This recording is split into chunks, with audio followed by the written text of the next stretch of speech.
بسم اللہ الرحمن الرحیم۔ سورہ بنی اسرائیل کے بعد سورۃ الکہف کا اللہ کے فضل و کرم سے، اللہ کی توفیق سے ہم آغاز کر رہے ہیں۔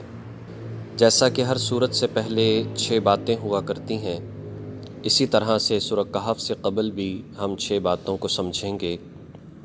نمبر 1، یہ سورت مکی ہے یا مدنی ہے؟ تو یہ سورہ مبارکہ مکی ہے، ہجرت سے قبل نازل ہوئی، اگرچہ اس کی بعض آیات ایسی ہیں جو کہ مدینہ منورہ میں نازل ہوئیں، لیکن چونکہ اکثریت سے مکہ مکرمہ میں حصہ نازل ہوا اور ہجرت سے قبل نازل ہوا، اس وجہ سے اس سورہ مبارکہ کو مکی کہا جاتا ہے۔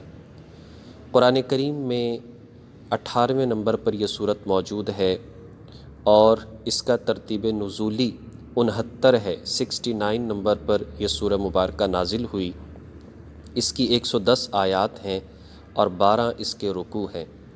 جہاں تک اس کے نام کا تعلق ہے، اس کو کہف کہا جاتا ہے، اور اس کے نام رکھنے کی وجہ یہ ہے کہ اس میں وہ واقعہ ذکر کیا کہ جو چند نوجوان اپنے ایمان کو بچانے کے لیے، شرک سے اپنے آپ کو بچانے کے لیے وہ نکلے تھے اور غار میں جا کر بند ہو گئے۔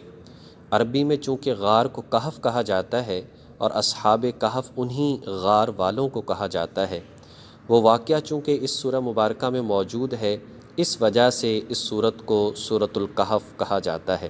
اس سورت کے نازل ہونے کا سبب، شان نزول یہ ہے، مشرکین مکہ نے نبی علیہ السلام کے بارے میں معلوم کرنے کے لیے کہ واقعی کیا یہ اللہ کے نبی ہیں یا نہیں ہیں، تو انہوں نے چند اپنے سرداروں کو مدینہ منورہ بھیجا اور کہا کہ یہودی علماء سے ملو اور ان علماء سے پوچھو کہ تم نبی علیہ السلام کے بارے میں کیا جانتے ہو، یعنی تمہاری کتابیں انجیل اور تورات کیا کہتی ہیں نبی آخر الزمان کے بارے میں۔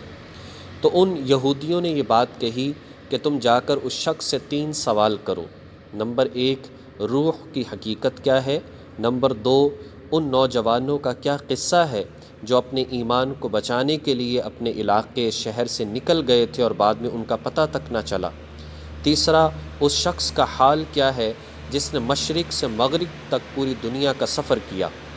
اگر تو حضور علیہ السلام جواب دے دیں تو وہ اللہ کے سچے نبی ہیں، اور اگر وہ جواب نہ دے سکیں تو اس کا مطلب ہے کہ وہ اپنے دعوی نبوت کے اندر جھوٹے ہیں۔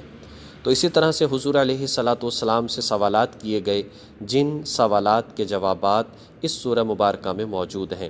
ایک سوال روح کی حقیقت، وہ تو ہم سورہ بنی اسرائیل کے اندر پڑھ چکے، باقی 2 واقعات موجود ہیں، اور اسی کے ذیل میں ایک تیسرا قصہ موجود ہے جو موسیٰ علیہ السلام اور خضر علیہ السلام کا ہے۔ اس سورت کے فضائل کے حوالے سے اگر ہم دیکھتے ہیں تو اللہ تبارک و تعالیٰ نے جو اس سورہ مبارکہ میں بیان فرمایا ہے اور احادیث مبارکہ میں نبی علیہ السلام نے بیان فرمایا، تو بڑی اس سورت کی فضیلت ہے، بہت سے اس کے دنیاوی اور اخروی فوائد ہیں۔ مثال کے طور پر احادیث میں آتا ہے کہ جس نے اس سورت کی تلاوت کی، اللہ تبارک و تعالیٰ اسے تمام فتنوں سے محفوظ فرمائیں گے۔